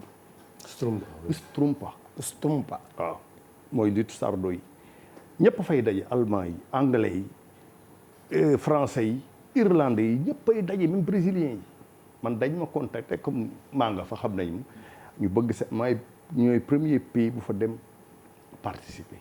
ci africain yi bu ma dañ may jëlal bi vol ma dem mu jël si ma yóbbu buy ñëwee pays yi fa daje yëpp muy écossais yi ku ci ne da ngay wane sa kii sa dëkk sa bëri dëkk ak sa prise yi nga xam ni moom nga mën bu ñu ko wanee ba pare ñu doog a commencé compétir ci seen règlement ak seen strumpa boobu ba am na sama frère ba mës naa ko yóbbu mu jël tournoi bi foofu Italie foofu ah ouais waaw ñu jël ko foofu kon da nga ñëw gis diversité bi ñun loolu la ñuy jàng gis irlandais yi ñuy bëre comme ni mu ko waxee bon dañu ko àdduna bi 1200 prises yi mu wax man dama koy wax ni ko sax bu ko neexoon def ko 2000 na ko yokkaat 400 prises na ko yokk parce que am na prix yoo xam ne moom bu muy nekk xale nekk Sénégal fii je pense que am na ci loxo yu mu jaar ñu jàngal ko prise yu bëri prise yi ngay gis nii yëpp comme ni ko CNC waxee ak Babacar bu ci dafa am appellation dafa am tour ñun bi may nekk xale di jàng nekk école de lutte Kati Diop moo ñu yor ñun nekk ay 11 ans 12 ans mais nga prise yi bu ci ne da nga koy répété wax tur bi gis nga boo ci répété dina jaar fu bon wala mu mbéj la ñu lu ñu répété dañu xam appellation noonu lañu ko doon jàngale ba ñu mag tout dans en tête ay bras la volée bras la volée moo xam na Moustapha Gueye moom renforcement bon kon moom bu jógee def encyclopédie bu mag bu toll ni ñun ñi ñëpp ci la ñu bokk ndax ay NM la ñëw suñu loxo la jaar am na yoo xam sax mu fay na moom mu wax ko du ma ci dugg mais bu ci tollee bu wax yi dañ ci war a ñëw jàpp parce que dafa am projet boo xam bu am importance la te ni mu ko defee nii dama koy faral di wax c'est la première fois ma gis africain bu ko def mais man gis naa ay russe parce que ñu ngi ci Europe fu ne la ñuy dem ci champ tournoi yi ak suñuy club fu ne ñoo xam dañu def yu mel noonu mais moom bokkul bés bi muy def dafa jël lutte olympique bi ak lutte traditionnelle bi ak technique yi nga xam dafa def bu nekk kon livre bi daal bu riche la war a doon voilà bu riche la boo xam ne mais Roch li ma bëgg a xam lan nga ci mën a jëriñe sa réew waaw mooy sànq si discussion bu ndaw bi ñu nekkoon ci lamb ji dafa sooxe ci wàllu bëre waaw sooxe si wàllu bëre mooy am na jamono boo mësaan génn stade da ngay taf sa gémmiñ naan jël bi mais tafatuñu gémmiñ jaaxleetun Tafa Gueye Mam Ndiambal wax laa ilaaha illallah Tafa Gueye Mam Ndiambal gars yi dañu taf gémmiñ jox nag waaw tànku nan laa doxee Zallo ba score ba tànku nen ana say daal fii laa ko téye ki ma àndal ni ma an sa dàll ma ne ko bàyyi naa ko te stade ba mu ne ma non dàll yi yaa ngi ko def sa poxotaan sama oto fa ma ko gaaree dafa fan karo Papa Dieng waaye grand bàyyi mooy bàyyi jamono Zallo Mohamed Ali waaw dañ taf gémmiñ si dëgg waaw Iba Mar Diop ak yeneen combat tey boo Tidiane Faye Balla Gaye Boy Niang Balla Gaye Boy Niang Balla Gaye Moustapha Gueye Serigne Ndiaye Moustapha Gueye Serigne Ndiaye Boy Niang bu gars yi mag dañ taf gémmiñ Boy Niang ak Balla Gaye gis nañ taf gémmiñ waaw song prise yu bari yooyu Bécaye moom waaw Tapha Gueye la dëgg non moo li ñuy waxtaan yëpp bëri Yékini li ñuy waxtaan yëpp bëri baa ko joxe Yékini bu ko daanee la bëri Yékini li ñuy waxtaan yëpp c'est pour développer la lutte au Sénégal et partout dans le monde waaw parce que bu bëree développé fii rek day mel ni développé na feneen. waaw parce que ñun ñooy jóg dem feneen. wala mbër yi ñooy jóg tamit dem feneen. comprendre nga tey boo xoolee bu mel ni Niger bii kan tudd léegi defe naa Père Pape Dieng moo ko tudd. Niger amoon nañu 3 mbër xaw ma 4 mbër yoo xamante ne donc kenn mënu leen woon daan foofu. seen dëkk. donc muy Abou Arona Barmoulale Badamasi Anjula yaa may dégg. dem nañu ba nekk ba am ay 49 ans 50 ans. doon mënuñu am relève kenn mënu leen daan. donc ba seen waa dëkk doon wax gàllaaj la. boobu Sénégal toog na benn 5 ans xaw ma 6 ans. donc demuñu participer ji. championnat d'Afrique en lutte traditionnelle. ñoom chaque année ñu koy jël. mujj gi defe naa fédération bi ngànk bëre bi moo ne il faut Sénégal cette fois-ci mu ñëw. donc ci la boobu. parce que histoire dafay am. boobu ci laay man maa ànd ak Yékini. Eumeu Sène. Zallo. Tafa Gueye 2. belle équipe. waaw comprendre nga équipe bu dëgër nga noonu. merci beaucoup équipe bu dëgër la. comprendre nga. ñu dem aussi fekk surtout daf si am catégorie yoo xamante ne moom la ñu tuddee catégorie des hommes. donc mooy ñu nekk diggu doomu.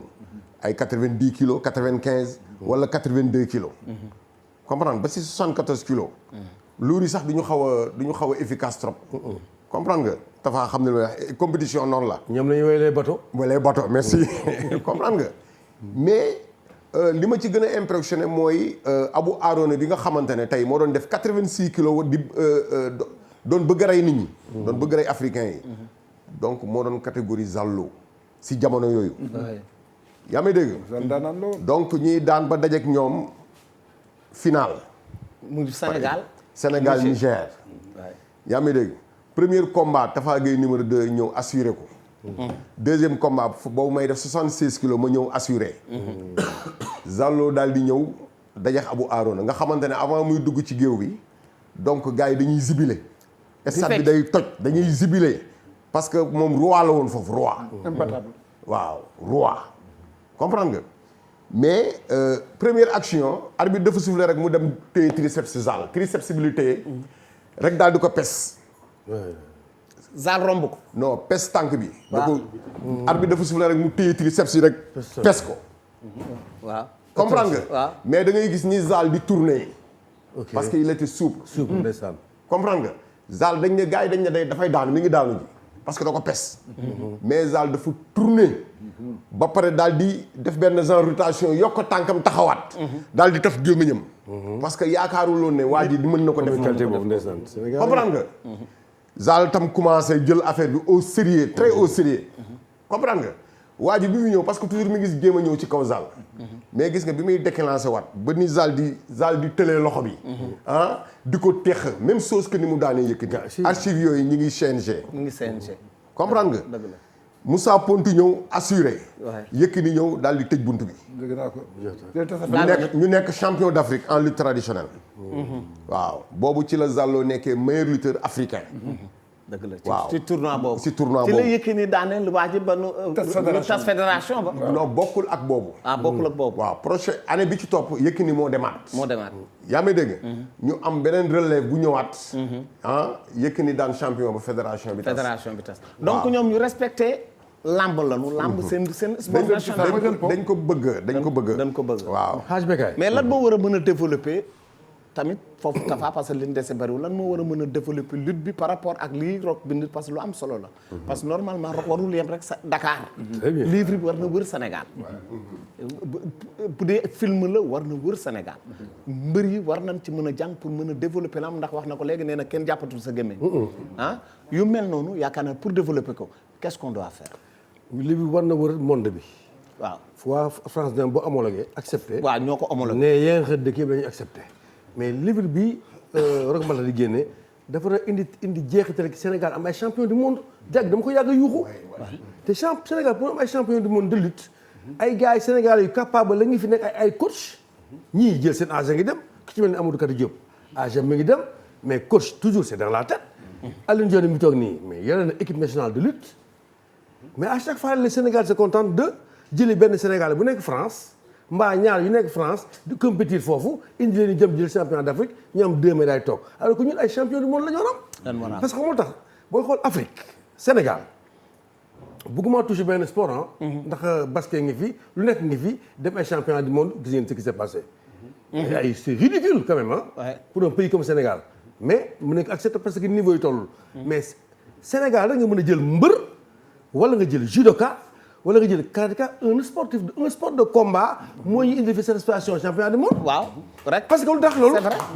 c'est vrai loolu Hadj Becaye lu waral loxo la ñu yor loxo ñu yor tànk ñu am doole ñu lekk seen ay pat ñu lekk suñu cere ak suñuy laax mu doon homme ak homme ñaari nit sur le tapis. ku nekk war a wan sa jom wane sa njàmbaar wane sa xam-xam.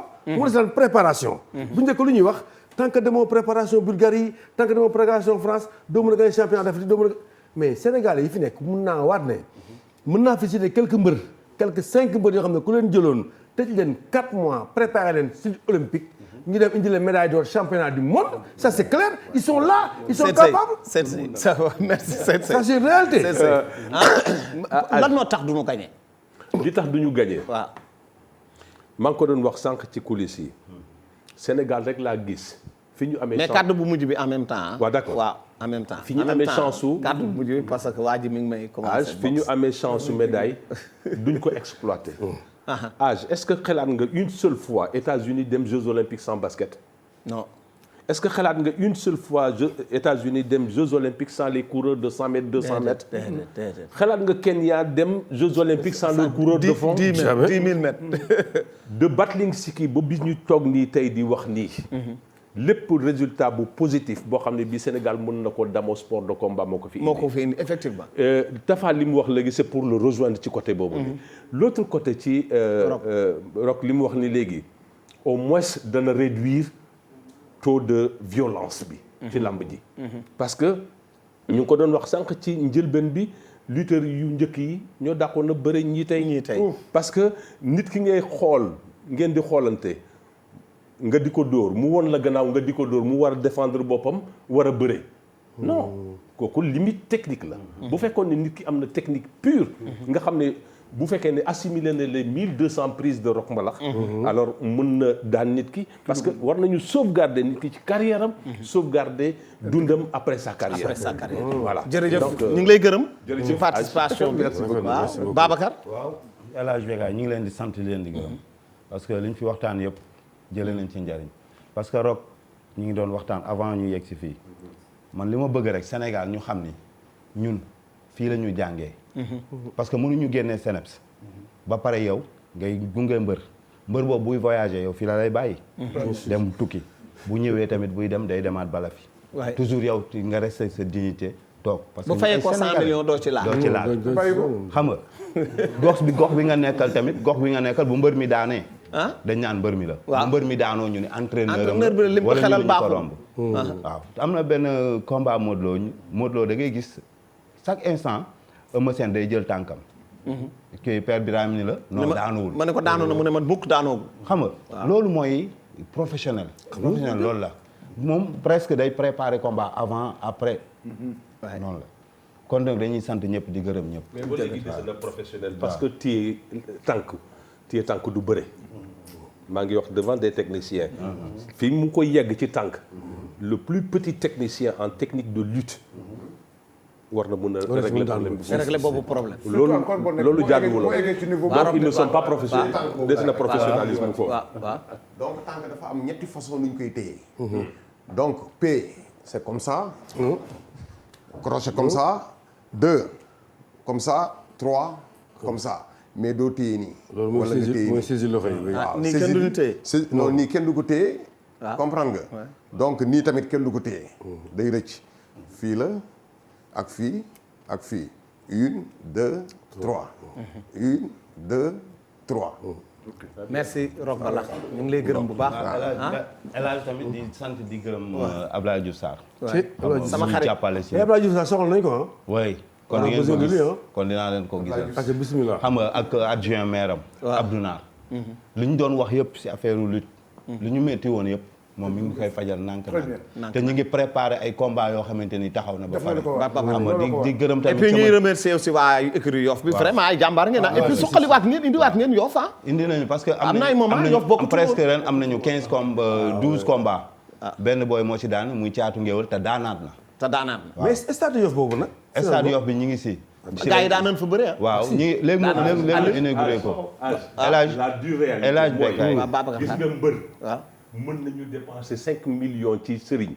mais néeguñu jox technicien 100 000 francs. waaw waaye loolu dinañ ci ñëw parce que beneen émission entraîneur yi invité entraîneur écurie yëpp seen association bi waa ji jiite kii Diallo comme Moustapha Mbaye Diallo ñoom la ñuy invité ñu ñëw ñu waxtaan ak ñoom Alioune ku mel ni Birahim loolu aussi dama ciy rejoindre Babacar rek ñooñu xam ne li muy wax yëpp dëgg lu am la mais damay revenir tout en arrière ci affaire champion olympique Sénégal waroon na am champion olympique bu yàgg xam nga ci kan ci Double Less ak Ambroise nekkoon na 4e mondial dóor koo xam ni daje nañu fi ak Suédois yi fii xëy na boobu sax kii demul nii 3 victoires lañ fa Montréal ak Boston bi ñu dellu see le lendemain Less dafa dóor Suédois boo xam ne bi ñu demee Jeux olympiques moo dem final dóor ay japonais kon waroon nañ ko woon ba tubaab bi sax daan jox leen ñu ko bu ngeen ko bëggule ak ñoom Ambroise léegi nag pour lu war a développer lutte bi man moom sama côté ñëpp xam nañ man depuis 5 ans maa ngi fi créé benn académie boo xam ne école de lutte laa war a commencer au stade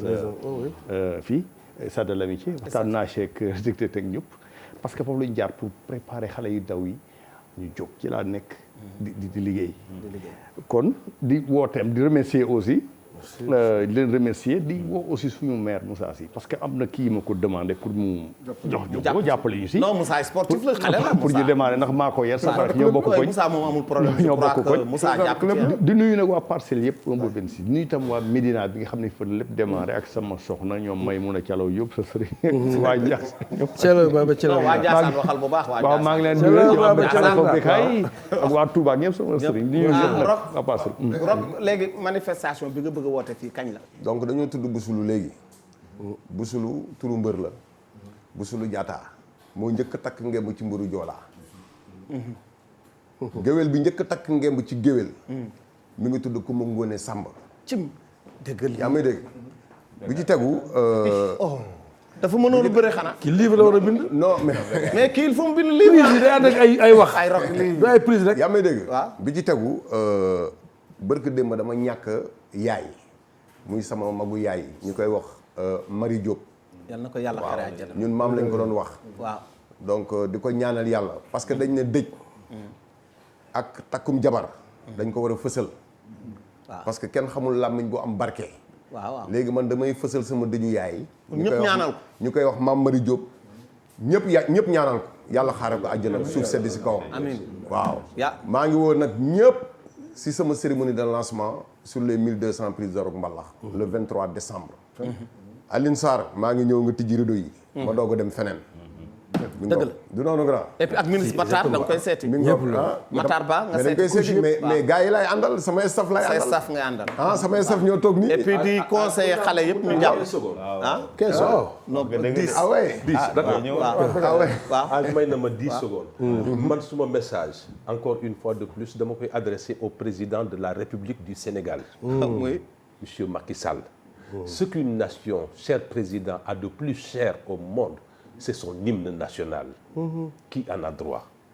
À part vous, cher président, chef suprême des armées, père de la nation, il n'y a que le sportif qui compétit. Sportif bi compétir di retentir loo hymne national rek moo am droit à l'hymne national. dimbaleel cher président ñii nga xam ne bii ñoom ñooy tax ñuy dégg hymne national di yëkkati drapeau bi muy les combattants les pratiquants de sport de combat. Oui. Merci. ñu jàppale leen bu baax merci El Hadj Papa Dieng bu ñu déggee waxtaan bi làmb ji fekk nga làmb démb tooñ naa la fi début bi ni la xale yee dàq bëri mag ñi mais teggi nga ko looy waxtaan ci waxtaan bi tey loo ci wax waxtaan tey bi dama ci joxe ay exemple rek pour li doon mbalak wax ci làmb ak prise yi nga xam ne am na mais xam nga sànq yéen a ngi wax mbir actuel yi mais làmb tamit dafa am génie te génie tamit bu faral di am gën nañ ko gis depuis Moustapha Guèye ndax génie mooy nga def loo xam ni boo ko defee pare nit ñi dañ naan lii nu mu demee kenn yaakaar ko ndax xam nga bëri bi mu bëri ak Khadim Ndiaye xam nga keroog trait de génie la def bi muy bëri tamit ak Lac de Guiers numéro 1 trait de génie lay def talent boobu amoon moo amatul puisque moom mii avant muy ñëw ci làmb dafa organiser mbapat upp mbapat ba lang saane ñëw fa daan ko ca mbapat ma ca mbapat ma Fass muy choc boo xam ni dafa metti Fass yëpp ci la jógee moom xam ni war na doon champion sinon déception bi muy def fi mu dëkk day bari ndax magam lam fa def lañ yaakaaroon daf koy def mu ñëw échoué moo tax gis nga bu mu dajeek moom arène na mu bëree ak moom donc li ko may loolu si moom moo ko daan Moustapha ko daan arène mais li ko may chance mooy espace yi amoon Fass ak booru fa tubaabu joor daan defar ak ñoom booy bambara espace sa amatul espace bareetul espace li mu ñàkk nag moo tax sport ci boppam faible ci wàllu Ndakaaru nga dëkk ca àll ba ak ñu dëkk ci géej ga ñoom ñoo ciy profité donc je crois que aire de jeu yi nañ ci bàyyi xel Moustapha une minute Moustapha 30 secondes du ma sax 30 secondes parce que fu muy tëjee rek mooy ginnaaw bi ma gërëmee mbokk Sénégal yëpp damay daal rek souhaiter joyeux anniversaire à ma fille Nabou Nana joyeux anniversaire santé de fer beaucoup de réussite. jërëjëf mbokku téléspectateurs yi kon tey l'œil du tigre làmb lan doon waxtaane dinañ ñëw nag ci entraîneurs yi bari nañu def nañ seen association mais bari nañu ay du ñu war a ñaxtu ci làmb ndaxte sonn nañ ci te yaakaar naa war nañ leen a mën a taxaw may gërëm samay invité vraiment di leen ñaanal baax Alioune merci encore une fois seen sëy ma lay gërëm Babacar Rock Mbalax ñu lay souhaiter réussite totale ci li ngay def parce que njëriñu réew mi la yaakaar naa ne lii état bi moo waroon a jóg jàppale la ci accompagner la ci pour jeunesse bi am na parce que bu ñu xeeb làmb au moins tey boo génnoon yaa 500 ou 1000 gosses yoo xam ne ñu ngi ci tefes gi di entraîner te yaakaaruñu fenn fudul ci làmb kon ñu ngi lay ñaanal le 23 Sénégal gépp génn ñu ñëw taxawu la jàppale la te yaakaar naa Médina ku leen xam ne dinañ jóg ñu jàpp ci allée centenaire bi la ci allée de centenaire bi waaw loolu yëpp Médina la loolu lépp Médina la ñu ngi leen di gërëm di leen sant bu baax di gërëm suñu encore une fois suñu ay sponsor bisik ñu ngi leen di gërëm bu baax ci taxawu bi ci liggéey bi ñu rappeler leen que ñu fàttali leen dinañu ubbiwaat réouverture seen banque bi nga xamante ni moo nekk fi jàkkaarloo ak juma Masalikul Jinaan ñuy ci profito di ziyaare suñuy suñu mbokk njabootu Serigne Touba gépp ndaxte lii ndamu Sénégal la ndamu l'islam la ñu ngi ci ziyaar bu baax Serigne Mountakha Mbacké xam ni Sénégal am nañu loo xam ni buñ ko toppee duñu juum te duñu réer te ñi war a wax nanuy wax ñi warta wax ñu noppi réew noonu la waaye ku jóg wax musiba lay indi ci am réew suñu digganteeg suñu mbokk chrétien ci affaire Sainte Jeanne nanu dal nanu waxtaan mooy tax am réew jëm kanam loolu mooy askanu réew mi nanu gën a juboo nanu gën a jàppante ñuy ndokkale bu baax mbàkk yu fay lii ndam la yàlla jox na la ko tuddee la Serigne Touba ba nga juddoo leen tuddee Xaadimu Rasuul tey jii bu ñu demee ba jumaa ji nekk biir Ndakaaru ñu ne jumaa murit ñu ne mbàkk yu fayee ko tabax te jumaa ji amul fenn fii rek la am ci Sénégal le 27 Sénégal gépp nañu jóg ñëpp dem jullee ji fa ñaanal réew mi ne ci jàmm bu benn problème am lu dul jàmm ak saam ñuy jaajëfal waa l'écran ci taxaw bi di jàppale di liggéey ak ñi nga xam ne ñoo di Black Power ci liggéey bu rafet bi encore une fois suñu producteur exécutif Mbaye Fall jërëjëf Maawo jërëjëf caméraman yi mbokk téléspectateurs yi ngeen baal nu jërë ngeen jëf ci janoo gi